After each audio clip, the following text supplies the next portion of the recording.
आने वाले लोकसभा में, आने वाले विधानसभाओं में हम लोग उनको कड़ी टक्कर देंगे और बहुत जगह मात देंगे। आपकी सोशलिस्ट पार्टी इंडिया ने काफी पहले मार्च में ही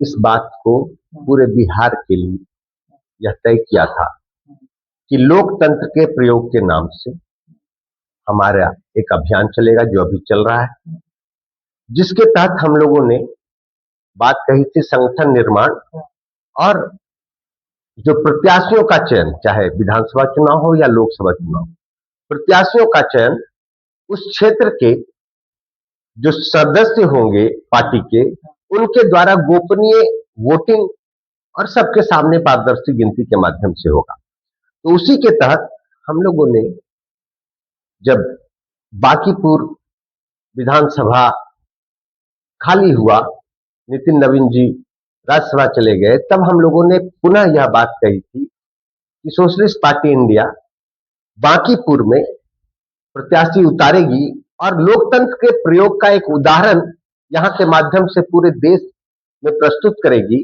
पूरे राज्य में, पूरे देश में प्रस्तुत करेगी कि कैसे पार्टी के सदस्य गोपनीय वोट देकर और सबके सामने फिर उसकी गिनती करके प्रत्याशी का चयन किया जा सकता है। तो यहां हमारा इस लोकतंत्र के प्रयोग का एक मिनी प्रयोग एक विधानसभा में दिखाने की बात हम लोगों ने पहले से कह रखी है। तो उसके तहत बांकीपुर में हम लोगों का सदस्यता अभियान चल रहा है।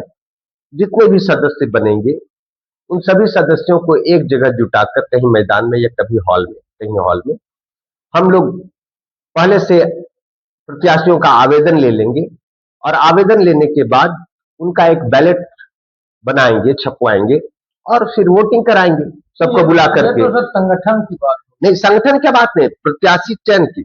इस बात में दो बात, मेरी बातों में दो बात बहुत क्लियर है कि बांकीपुर चुनाव हम लोग लड़ रहे हैं, विधानसभा उपचुनाव हम लोग लड़ रहे हैं, बिल्कुल फाइनली। तो सबसे पहले बोला, किसी के बोलने से पहले बोला। हालांकि सभी पार्टियों का अपना अधिकार है, सभी लड़ेंगे। जिन्होंने अभी तक नहीं बोला वो भी लड़ने आ सकते हैं, निर्दलीय भी लड़ेंगे, उसमें कोई रोक नहीं, वो लोकतांत्रिक अधिकार है सभी का।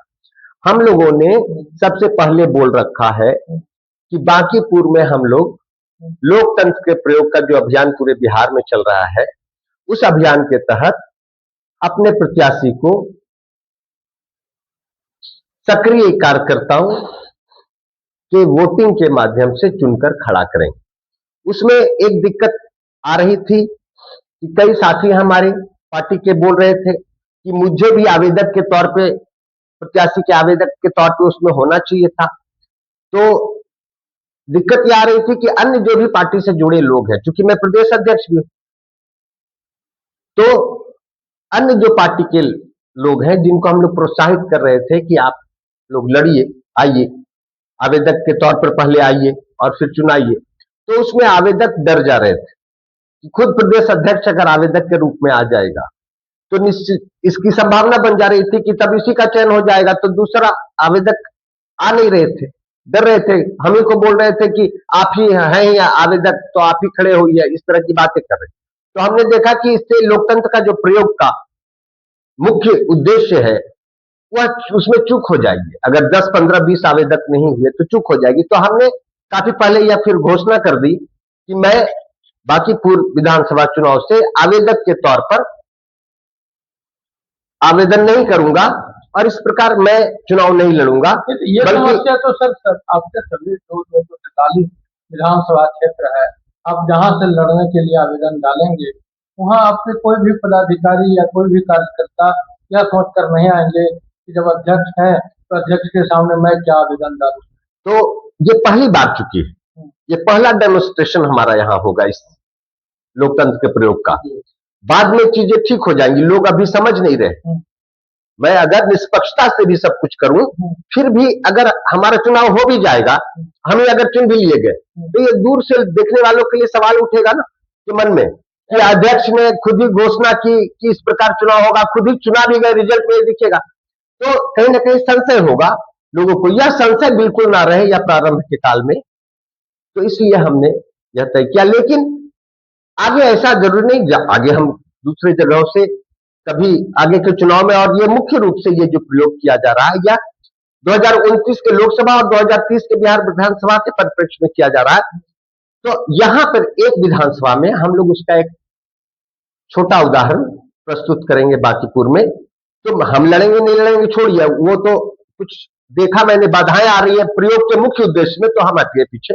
व्यक्ति प्रमुख नहीं होता है अभी यह प्रयोग, और लोकतंत्र को मजबूत करना मुख्य हमारा उद्देश्य है। अगर सर यहाँ सवाल यह है कि आपने वह व्यवस्था कर ली, किसी उम्मीदवार के नाम आ गए, भाई अमुक व्यक्ति उम्मीदवार हैं, उसके बाद आपके उम्मीदवार आने के बाद अगर किसी बड़े दल का, वो राजद हो, भाजपा हो, कांग्रेस हो, उसके पूर्व कोई विधायक, पूर्व कोई सांसद या कोई पूर्व ये कैपिटलिस्ट, ये लोग उधर से सोशलिस्ट में आकर के कहें कि आप मुझे टिकट दें, मैं सोशलिस्ट ज्वाइन कर रहा हूँ, उस परिस्थिति में जो आपके उम्मीदवार कार्यकर्ता तय करेंगे उनका क्या होगा? देखिए, अभी सदस्यता अभियान चल रहा है। किसी भी पार्टी के पदाधिकारी हो, पूर्व विधायक हो, सामान्य सदस्य हो, या किसी पार्टी के नहीं भी हो, आम लोग हो, कोई भी अभी सदस्यता ले सकते हैं। 10 रुपया दे करके, सुन लीजिए मेरी बात, 10 रुपया दे करके अभी सदस्यता ले सकते हैं। इसके बाद जैसे ही हम लोग पार्टी के आंतरिक चुनाव की घोषणा करेंगे, आने वाले 1 से 1.5 महीने के भीतर, जैसे ही घोषणा कर देंगे एक बार कि अब प्रत्याशी के लिए आंतरिक चुनाव इतने तारीख को होगा, अमुक अमुक डेट तक आवेदन लिए जाएंगे, प्रत्याशियों के चुनाव इस दिन होगा, जैसे ही हम लोग इस बात की घोषणा करेंगे, उस दिन के बाद से जो लोग भी मेंबर बनेंगे वे आवेदक के तौर पर आवेदन नहीं कर पाएंगे। तो उससे पहले अभी जो चल रहा है 1 महीना, इसमें जिन लोगों को आवेदन सदस्य बनना है वो बन सकते हैं, और वे आवेदन भी समय पे कर सकते हैं। लास्ट मोमेंट पे ऐसा नहीं है कि कोई आ जाएंगे तो 10 रुपया दे के मेंबरशिप ले लेंगे तो हो जाएगा, नहीं, आवेदक नहीं। मैं वो नहीं कर रहा हूँ। आज जो सभी पार्टियों में एक कल्चर है कि बीजेपी में सिंबल नहीं मिला और वो राजद में चले गए, राजद में सिंबल नहीं मिला वो लोजपा में चले गए। उस परिस्थिति में आपके उम्मीदवार तय हो गए, चुनाव के भी डेट घोषित हो गए, और हुआ कि भाई 10 दिन में नॉमिनेशन लास्ट हो जाना है। उस परिस्थिति में अगर बीजेपी का कोई व्यक्ति जो बड़ा नेम फेम वाला है वो आपसे संपर्क करे कि मैं सोशलिस्ट ज्वाइन करता हूं लेकिन मुझे बांकीपुर टिकट चाहिए, उस परिस्थिति में जो आपके उम्मीदवार चयन हो जाएंगे उनका क्या होगा? मैं आपकी बात समझ गया, आप जो बोलना चाहते हैं। वर्तमान में जो राजनीति बिहार में, पूरे भारत में चल रही है, वैसे में आपका यह सवाल पूछना स्वाभाविक है, और यह हमें थोड़ा बुरा भी लग सकता था आपकी बात, कि मैं जब बोल रहा हूं कि आवेदक वही होंगे जो हमारे आंतरिक चुनाव की घोषणा के पूर्व तक सदस्य बन चुके होंगे, और उसी आवेदक में से कोई एक चुना जाएगा, वही आवेदन कर पाएंगे।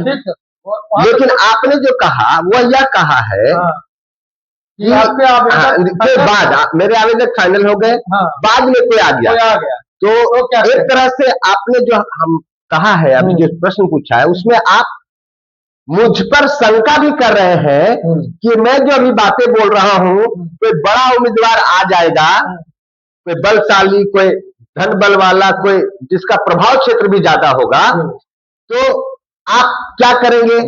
आप ये क्या करेंगे, ये नहीं पूछ रहे, आप पूछ रहे हैं हमारे आवेदक क्या करेंगे। मतलब आप ये एक तरह से पूछ रहे हैं कि तब आप उसको दे दीजिएगा टिकट।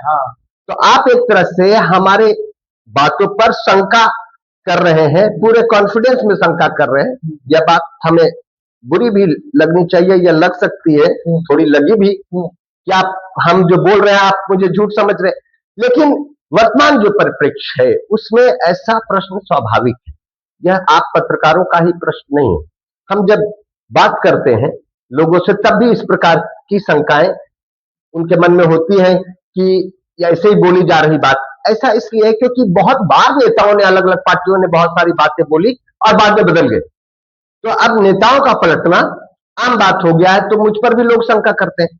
लेकिन वह शंका आप जब हमारा प्रत्याशी खड़ा होगा, और निश्चित तौर पर है कि लास्ट मोमेंट में कई प्रत्याशी अलग दूसरी पार्टियों के प्रत्याशी होने के लिए प्रयास भी करेंगे, और आप लोगों को भी वो सूचना मिल जाएगी आगे पीछे कहीं ना कहीं से, किसी स्रोतों से मिल ही जाएगी तब। और जब आपको पता चलेगा कि सोशलिस्ट पार्टी ने अपना उम्मीदवार उसकी अपेक्षा कमजोर भी है तो भी नहीं दिया टिकट, तब आप आगे से हमें ऐसा प्रश्न नहीं पूछेंगे, मैं ये समझ पा रहा हूं। लेकिन अब आपकी बातों का मैं सीधे शब्दों में जवाब देता हूं कि हमारे जो सदस्य बन चुके होंगे हमारे प्रत्याशी चुनाव की घोषणा से पूर्व तक, उसके बाद कोई आदमी टिकट तो छोड़ दीजिए, सदस्यता लेने के लिए भी आवेदन करना चाहेगा, कोई हमारा हार्ड कॉपी मेंबरशिप का फॉर्म भर देगा और बैक डेट में कोई हमारा ही आदमी भी लेके आएगा तो भी नहीं हो पाएगा, क्योंकि हम लोग जो हार्ड कॉपी में भी मेंबर बना रहे हैं उसका पेमेंट ऑनलाइन ले रहे हैं। 10 रुपया क्यूआर कोड पे जो पार्टी के लखनऊ सेंट्रल अकाउंट में जाता है, 10 रुपया लेकर कर रहे हैं। अगर कोई बैक डेट में भर भी दे फॉर्म तो पेमेंट का उसका यूटीआर नंबर उस पर हमारे फॉर्म पे लिखा जा रहा है, वो पेमेंट बैक डेट में भी वेरीफाई में पकड़ा जाएगा कि बैक डेट में कोई डेट तो भर देगा, पेमेंट का रिकॉर्ड हमें कहां से दिखा पाएगा। तो आप 100% कंफर्म रहिए, अभी शंका कीजिए, मेरे तरफ से मैं बोल रहा हूं कि कंफर्म रहिए कि कोई भी आदमी चाहे कितना भी धन बल वाला, कितना जनता में प्रभाव वाला ही क्यों ना हो, कितना बड़ा प्रोफेसर हो, कितना बड़ा समाजवादी नेता क्यों ना हो, ईमानदार व्यक्ति क्यों ना हो, जो लोकतंत्र के प्रयोग के अंतर्गत हमने नियम बना दिए उसको तो टिकट नहीं ले सकता हूं और न दे सकता हूं। तो आप यह निश्चित रहिए, यह जो पूछा है आपने उस प्रकार की चीजें होगी, लेकिन टिकट नहीं मिलेगा यह तय करिए आप निश्चित रहिए। और आप, मैं बोल रहा हूं चुनाव के बाद आप आइएगा मुझसे मिलने, तो आपको तब तक तो प्रमाण होगा जनता के सामने, आपके ही सामने नहीं, जनता के सामने, कि सोशलिस्ट पार्टी इंडिया ने अपने सक्रिय कार्यकर्ताओं सदस्यों को जुटाया एक जगह एक हॉल में और वोटिंग कराया। और आवेदन किन लोगों ने किया? उन लोगों ने किया जब हमने इस प्रत्याशी के आंतरिक चुनाव की घोषणा की उस डेट से पहले जो मेंबर बन चुके हैं 10 रुपया देकर के, जिनका ऑनलाइन पेमेंट का, कैश का नहीं, ऑनलाइन पेमेंट का रिकॉर्ड हमारे बैंक अकाउंट में दिखा रहा है लखनऊ में, उस डेट से पहले तक का, वही सिर्फ आवेदक होंगे। और उसी आवेदक में से एक आदमी जिसको सबसे ज्यादा वोट आएगा सदस्य देंगे, वो हमारा उम्मीदवार होगा। उसके बाद कोई आ जाए, कितना धन बल वाला, कितना बाहुबल वाला, कितना राजनीतिक प्रभाव वाला, कितना हमारे पार्टी के लोग का पैरवी क्यों ना आ जाए, वह उसको टिकट नहीं मिलेगा। और दूसरी बात भी आपको बता दूं कि चुनाव में इस प्रयोग के बाद ठीक है भाजपा का गढ़ रहा, ठीक है आरजेडी पूरा इंडिया गठबंधन एक साथ उतरेगा कोई एक प्रत्याशी देकर, ठीक है जनसुराज आ जाएंगे कि प्रशांत जी आ जाएंगे, कोई आ जाए, आप उसके बाद, मैं अभी परिणाम को लेकर दावा नहीं करता बहुत ज्यादा, लेकिन आप मान के चलिए ये सोशलिस्ट का गढ़ रहा है बिहार, और कुछ हमारी धारा से निकले लोग, कुछ पार्टियां भ्रष्टाचार और परिवारवाद में लिप्त हो गई, यहां शासन में भी रहे हैं भी, आज जदयू शासन के एक पार्ट में है, तो वह जो भटक गई, तभी हमें मूल सोशलिस्ट को आना पड़ा। और जो हमारा परिणाम होगा वह आश्चर्यजनक अद्भुत करने वाला होगा। जनबल, ये धनबल और ये जो अन्य सभी प्रकार के प्रशासन बल है, उसके सामने जनबल कैसे लड़ता है, यह देखने का एक आपको उदाहरण, एक प्रयोग बांकीपुर विधानसभा में मिलेगा। और आप जीत की संभावना सबसे ज्यादा जिसकी होगी वो सोशलिस्ट पार्टी की होगी। हम परिणाम को लेकर कोई ज्योतिष नहीं है कि अभी हम बताएं, लेकिन आप संभावना सबसे ज्यादा एक नंबर पे, वक्त जब आएगा तो सोशलिस्ट पार्टी की होगी। सवाल हरियाणा के, क्योंकि मैं भी उसी क्षेत्र में हूँ, राजनीति, स्वाभाविक है कि जो अन्य पार्टियों के राजनीतिज्ञों ने किया, आप उसके बारे में भी मुझसे प्रश्न कर रहे हैं, क्योंकि राजनीति में होने के कारण, राजनीति में जो पुरानी घटनाएं हुई हैं उस पर प्रश्न मुझसे भी पूछे जाते हैं। हम लोग तो खुद उन चीजों से परेशान होकर के राजनीति में उतरे, जो सोशलिस्ट विचारधारा बहक कर भटक गई, उस कारण हम लोग मजबूरी में फिर से आए हैं, उतरे हैं। नहीं तो हम लोग आते भी नहीं। आज लोकतंत्र जिस प्रकार से कमजोर हुआ जा रहा है दिन प्रतिदिन, इसलिए हम लोग उतरे हैं। और आप निश्चिंत रहिए, इस बांकीपुर विधानसभा के बाद आपको पता चल जाएगा कि सोशलिस्ट पार्टी इंडिया ने जो कहा वही किया। भारत में ऐसा भी संभव है, जिस प्रकार पार्टियां बोलती है कुछ, कर देती है कुछ। तो आपको इसी विधानसभा में, अभी तो देर लगेगा, हम लोग तो 2029-30 को टारगेट करके लोकतंत्र के प्रयोग, संगठन निर्माण की प्रक्रिया और प्रत्याशी चयन की प्रक्रिया में पार्टी सदस्यों के गोपनीय वोट की बात कर रहे थे। लेकिन संयोग अच्छा है कि यह विधानसभा उपचुनाव हो रहा है, और इसी में हम प्रमाण दे देंगे कि पार्टी जो बोलती है वही करती है। ये तो सर संगठनात्मक बात है आपकी, आप अपने अंदर प्रयोग कर रहे हैं। लेकिन जहां भाजपा जैसी कैपिटलिस्ट पार्टी, जो विश्व की सबसे बड़ी पार्टी है, धन में भी और जन में भी, जैसा उसके रिकॉर्ड है, वहाँ दूसरे तरफ जन सुराज, जिसके नेता का बड़ा नाम है, वो राजनीतिक सुलझाने में, राजनीतिक मैनेजमेंट करने में माहिर हैं, और वो कहते भी हैं कि हम जिसके साथ होते हैं वो चुनाव जीत जाते हैं। और तीसरा, जो सत्ता में लगातार बना रहा है, 15 साल तक जिनकी सत्ता रही, फिर है, आरजेडी का भी अपना एक बड़ा कुनबा है। इनके बीच में सोशलिस्ट पार्टी, जो अभी पौधा अंकुरन ही हुआ है नए तौर पर, वो किस तरह से दोनों हाथ कर पाएगी? यह सच है जो आप बता रहे हैं कि अब तक लंबे समय से इस क्षेत्र में और पूरे बिहार में ही जिन पार्टियों का वर्चस्व रहा, बाहुबल में, धन बल में, प्रशासन बल में, राजनीतिक प्रभाव के रूप में, अगर हम पिछले 35 सालों का देखें रिकॉर्ड, तो सोशलिस्ट पार्टी इंडिया काफी पीछे थी, गुमनाम सी थी। अब तो हम लोग कुछ गतिविधि भी कर रहे हैं, और अभी भी हम पीछे हैं, और आगे भी हम धनबल में इनसे पीछे रहेंगे, आगे भी हम बाहुबल में इनसे पीछे रहेंगे, यह तय है। हम धनबल और बाहुबल में उनकी प्रतियोगिता करने ही नहीं जा रहे, ना ही प्रशासन बल में। हम सिर्फ और सिर्फ जनबल में उनका प्रतियोगिता करेंगे, और जनबल में जो उनसे प्रतियोगिता करेंगे वह सच्चाई के सहारे करेंगे, ईमानदारी के भरोसे करेंगे, भ्रम फैलाकर नहीं करेंगे, हकीकत बताकर करेंगे, जनता को हकीकत बताकर करेंगे। और इस सच्चाई में, ईमानदारी में, विचारधारा में, समाजवादी विचारधारा के सहारे करेंगे।